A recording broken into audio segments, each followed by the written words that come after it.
எப்படி நல்லா இருக்கு. நல்லா இருக்கியா? நல்லா இருக்கு. நல்லா தானே இருக்கியா? அட நல்லா இல்ல, இருக்குல்ல? நல்லா இருக்கும்போது அட நம்ம அப்புறம் படம் பார்த்தாச்சா? பார்த்தாச்சு நீங்க பார்த்தாச்சு. ரோமியோ இந்த படத்தோட ரிவ்யூவை பார்க்கறதுக்கு முன்னாடி இந்த படத்தோட கதை என்னன்னு பார்ப்போம். இந்த படத்தோட கதை என்னன்னா, ஹீரோ வந்து கஷ்டப்பட்டு உழைச்சி பெரிய ஆள் ஆகுறாரு. அதுக்கப்புறம் அவருக்கு ஏஜ் வந்து 35க்கு மேலே ஆயிடுது. அதுக்கப்புறம் அவருக்கு லவ் பண்ணி தான் கல்யாணம் பண்ணுவேங்கிற மாதிரி ஆசையில் சுற்றிட்டு இருக்காரு. அதே நேரத்தில் ஹீரோயினை பார்க்காரு. ஹீரோயினை வந்து பார்த்தோன்னே பிடிச்சி போயிடுது. கல்யாணம் பண்ணி வைக்க வீட்டில் சொல்கிறாரு. அவங்களும் அக்செப்ட் பண்ணிடுறாங்க.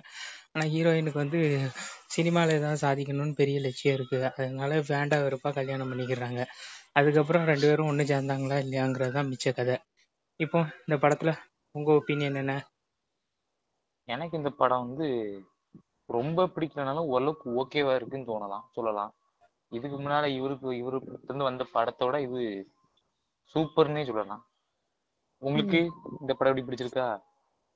எனக்கு இந்த படம் வந்து நீங்கள் சொல்கிற மாதிரி ரொம்ப மொக்கன்னு சொல்ல முடியாது. ஆனால் நிறைய படத்தோட சாயல் தெரியுது. ரெண்டாவது ரொம்ப எனக்கு எந்த கேரக்டர் எடுத்தாலுமே இன்னும் கொஞ்சம் பண்ணியிருக்கலாமோங்கிற மாதிரி ஃபீல் தான். இப்போ உதாரணத்துக்கு ஹீரோ கேரக்டர் எடுத்தாலுமே எல்லாமே இந்த புஸ்வானம் போகிற மாதிரி ஒரு ஃபீல் கொடுக்குற மாதிரி தான் எனக்கு கொடுக்குது. எல்லாருமே ரொம்ப ஒரு ஏதாவது ஒரு கேரக்டரை மேலே தூக்குற மாதிரி தூக்கிட்டு படக்குன்னு இறக்குற மாதிரி ஒரு ஃபீலிங். உதாரணத்துக்கு அவங்க ஃப்ரெண்டாக இருக்க டேரக்டர் வந்து ஒரு 5 நிமிஷம் அவர் கதையில எமோஷன் ஆகி அவனுக்கு ஒரு சீன் காட்டுற மாதிரி இருக்கும். படக்குன்னு அவனை இறக்குன மாதிரி இருக்கும். இப்படி இதில் வர கேரக்டர்ஸ் எல்லாம் இறக்குன மாதிரி இருக்கும். இன்னொன்று இந்த யோகி பாபா வச்சா படம் ஒர்க் அவுட் ஆயிருங்கிற சென்டிமெண்ட்டை காலங்காலமாக ஃபாலோ பண்ணி ஆகணும். அதுக்கு என்னன்னு சொல்லி வைக்கணும் தெரியல. அவர் வச்சா காமெடி வந்துரும் அப்படின்னு சொல்லிட்டு வைக்காங்க. அதுக்கு முதல்ல காமெடி வந்துருந்தான் வச்சாங்க. இப்ப காமெடி எல்லாம் மேட்டர் கிடையாது. படத்துல இருக்கணும் அவ்வளவுதான். காமெடியோ ஆக்ஷனோ சென்டிமெண்ட் வாலண்டரா நான் வந்து உனக்கு ஹெல்ப் பண்றேன்னு உள்ள புந்து ஒரு கேரக்டர் உட்கார்ந்து என்னமோ பேசிட்டு எனக்கு யோசிச்சு சரி இவ்வளவு கேரக்டர் இருக்கு இதுல அவரெல்லாம் வர மாட்டேன்னு நம்பிக்கையில உட்கார்ந்து இருந்தேன். அங்க அந்த பார்ல ஓனரா வந்தாரு பத்தியா, ஷாக் ஆயிட்டேன். அது ஒண்ணு. எனக்கு இதுல நிறைய விஷயங்கள் காமெடி பிடிச்சிருந்துச்சு. காமெடி நல்லா வந்துச்சு. இந்த ஸ்டார்டிங்ல எனக்கு என்னது வரலாமா அப்படின்னு பாத்தீங்கன்னா என்னது வரல ஷாக்காவா. அது கொஞ்சம் ஸ்டார்டிங் ஓரளவுக்கு எனக்கு ஓகேவா தான் தெரிஞ்சிச்சு. என்ன பஞ்ச் டைலாக் பேசுவான், திருப்பி ஒரு தடவை வரும், திருப்பி எல்லாம் கேட்க கூடாதுங்கிறது. அவங்க அப்பா அம்மாவுக்கு கூட சண்டையை முட்டி விடுவாங்க தெரியுமா, இது முதல்ல அது முதல்ல உண்டு. இப்படி ஒரு காம்படிஷன் கொஞ்சம் நல்லா இருந்துச்சு.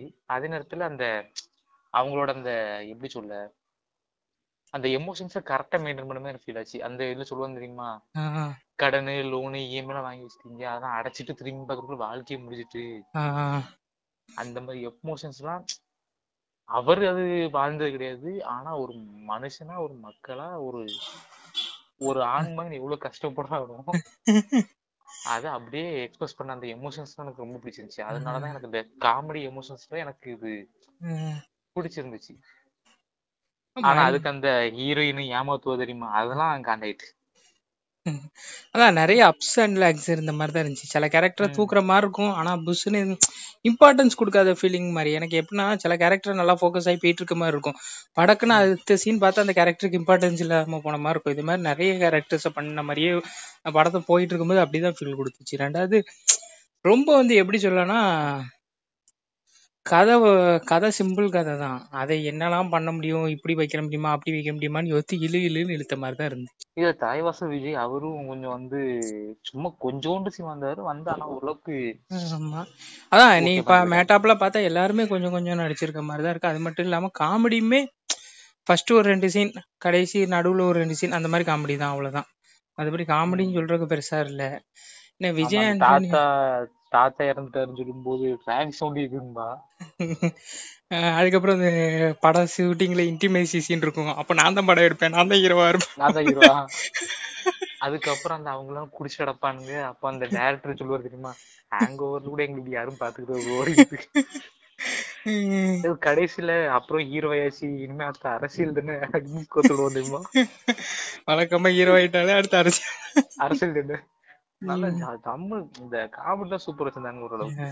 அதான் இது வரைக்கும் இவர்கிட்ட வந்து படத்துல இது வந்து செமையா இருந்துச்சு எனக்கு. இந்த காமெடிலையும் சரி, இந்த எமோஷன்ஸ் கன்வே பண்ணது பார்த்து இது பெட்டரா தெரியுது. இதுக்கு முன்னாடி அப்படி சொல்லலாம்.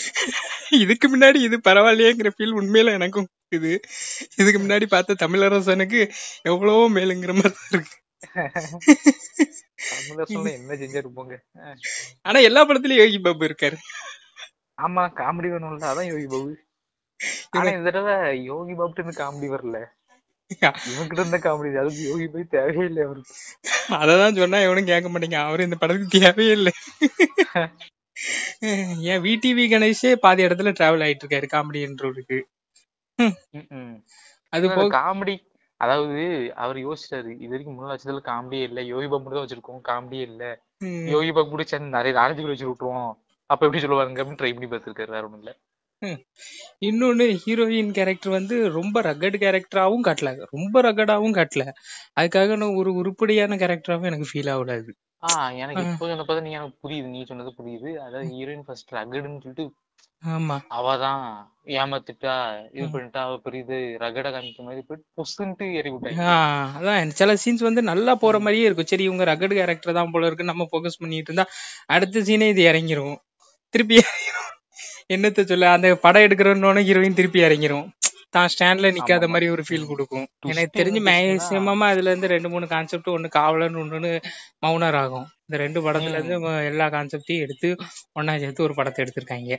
என்ன ரொம்ப போர் அடிக்காம எடுத்ததுனால பாக்குற மாதிரி இருக்கு.